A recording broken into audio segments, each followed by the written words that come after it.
Assamese চেনেলটোলৈ সকলোকে নমস্কাৰ জনাইছোঁ আৰু লৈ আহিছোঁ মই আজি অসমীয়া বিষয়ৰ 10টা সানমিহলি প্ৰশ্ন উত্তৰ। আজিৰ প্ৰথমটি প্ৰশ্ন আছে, বৰ অসম অভিধাটো কোনে পোনপ্ৰথমে ব্যৱহাৰ কৰিছিলে? উত্তৰ হ'ব ডক্টৰ সূৰ্য কুমাৰ ভূঞাই। 2 নম্বৰ, অসমক ভাষাবিদৰ স্বৰ্গ বুলি কোনে অভিহিত কৰিছিল? উত্তৰ হ'ব মোলান চাহাবে।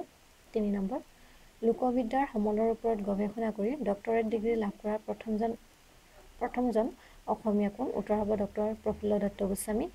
4 নম্বৰ, ডক্টৰ বাণীকান্ত কাকতিৰ গৱেষণাৰ গুৰুগৰাকী কোন আছিলে? গুৰুগৰাকী আছিল ডক্টৰ সুনীতি কুমাৰ চট্টোপাধ্যায়।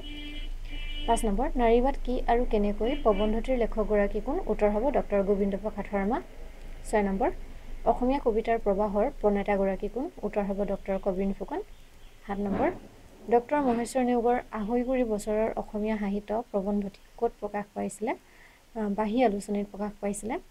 8 নম্বৰ, অধ্যাপক ডক্টৰ নগেন শইকীয়া সাৰস্বত ন্যায় পৰিষদ কিমান চনত প্ৰতিষ্ঠা হৈছিল? উত্তৰ হ'ব 2012 চনৰ 25 ডিচেম্বৰত। 9 নম্বৰ, 2020 বৰ্ষৰ সাহিত্য একাডেমী বঁটাপ্ৰাপ্ত গল্প পুথিখনৰ নাম কি? গল্প পুথিখনৰ নাম হৈছে বেংচোটা আৰু অপূৰ্ব কুমাৰ শইকীয়াই পাইছে সাহিত্য একাডেমী বঁটা। 10 নম্বৰ, অৰুণোদয় দিৱস কিমান তাৰিখে পালন কৰা হয়? উত্তৰ হ'ব 1 জানুৱাৰী। গতিকে এইকেইটা মই দিলোঁ, 10টা প্ৰশ্ন উত্তৰ দিলোঁ, সানমিহলি প্ৰশ্ন উত্তৰ। কেনে পালে জনাবলৈ নাপাহৰিব আৰু যদি ভাল পালে তেতিয়াহ'লে ভিডিঅ'টি লাইক, শ্বেয়াৰ, কমেণ্ট কৰিবলৈ নাপাহৰিব। ধন্যবাদ।